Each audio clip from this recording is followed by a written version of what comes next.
My family abandoned my grandfather after his stroke, so he left his entire fortune to me. The only one who stayed. My name is Leo, and my grandfather Arthur was the best man I've ever known.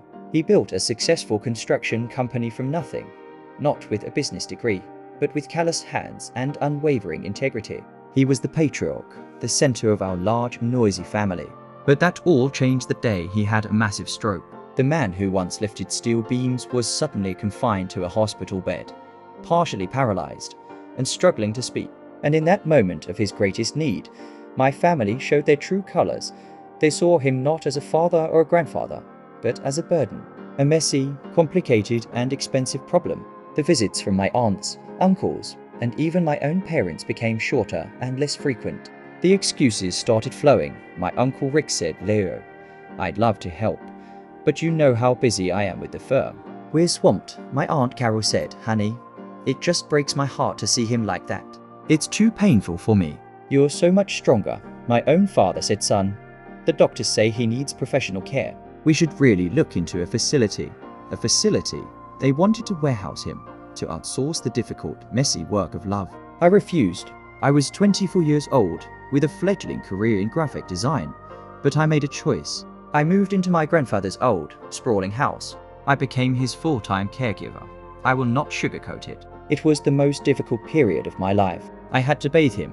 I had to change his soiled clothes and bedsheets, fighting back my own gag reflex as I learned to do it with dignity and respect. I porridged his food. I spent hours doing the physical therapy exercises with him, his face contorted with effort, his good hand gripping mine. And through it all, I talked to him. I told him about my day. I played his favorite old jazz records. I read him the newspaper. And he would look at me.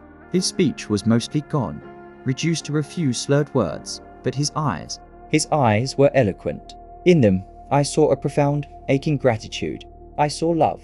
I saw the sharp, witty man trapped inside, thanking me for seeing him and not just his broken body. That look was worth more than any inheritance during this time.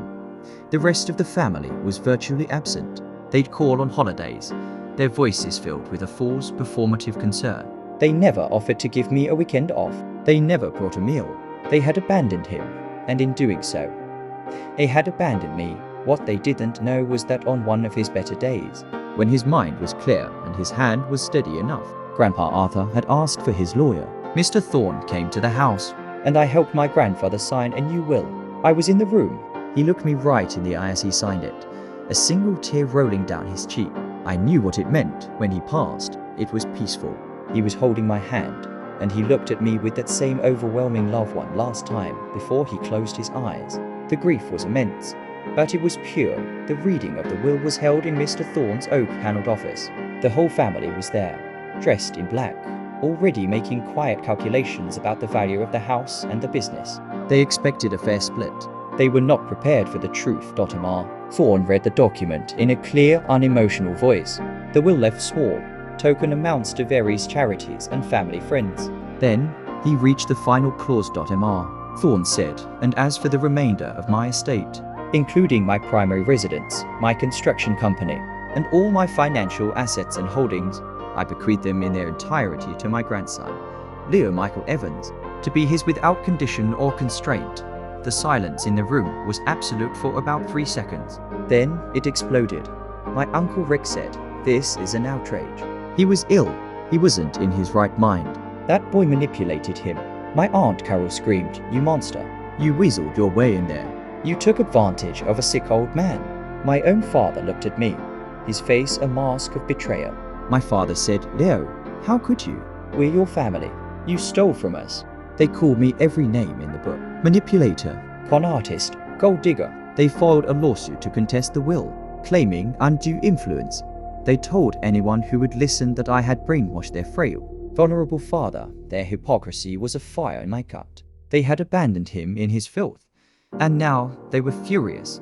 They couldn't profit from his death. I knew the will was ironclad. Mr. Thorne had ensured it was medically documented that Grandpa was of sound mind during the signing. But I also knew I couldn't just win in court. I had to win in the court of public opinion. I had to expose them for who they truly were. I agreed to one interview with a respected journalist. I didn't go to defend myself. I went to defend my grandfather's memory. I brought evidence. The journalist said, "Leo, your family claims you manipulated your grandfather for his money." How do you respond? I said I respond with the truth. I set up a small projector and played a slideshow for the journalist, which was later broadcast on the evening news. The first slide was a log I had kept in my phone. It listed every single visit, every phone call from family members over the final 18 months of my grandfather's life. The columns for my aunts and uncles were nearly blank. My column was filled day after day. Then I showed the damning evidence. Text messages they had sent to me. My Aunt Carol said text message Leo, "Sorry I can't make it this weekend. The smell in that house just makes me nauseous. You're a saint for dealing with it." My Uncle Rick said text message, "Don't bother me with his medical bills. You're the one who moved in. You handle it." Finally, I played an audio recording. It was from a hidden recorder I had started carrying after the first time they accused me of stealing.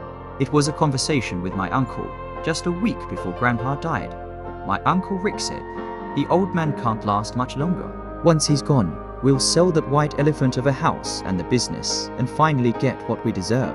"You'll get your share, Leo, don't you worry," on the recording. My voice replied. I said I don't want a share. "Rick, I want him to get better." My Uncle Rick laughed. My Uncle Rick said, "Don't be naive. He's not getting better. This is about the money now." The broadcast was a nuclear bomb on my family's reputation. The story of the loyal grandson and the vulture-like family went viral. The lawsuit was dropped immediately. Their lawyers knew they couldn't win against the will and the public outcry. They were utterly shamed. They had to delete their social media profiles due to the flood of comments. They became pariahs in their own social circles. The last I heard, my Uncle Rick's business suffered, and they all moved away, trying to escape the shadow of their own greed. I used the inheritance to grow my grandfather's construction company, renaming it Arthur and Son in his honor. We now fund programs that train young people in the trades, giving them the same chance he once had. I didn't just inherit his wealth, I inherited his legacy. And I learned that sometimes, the family you choose through love and action is far more real than the one you're born into. But the shame wasn't the end of it. Their humiliation festered into a deep, silent rage. Years later, they attempted a corporate takeover of the company I built from Grandpa's legacy, using every dirty trick in the book. The final battle for my grandfather's dream was the most brutal fight of all. If you want to see how I protected his name from their greed one last time, be sure to like, comment, and subscribe. Tap the notification bell, because the final chapter of this story is one you won't want to miss.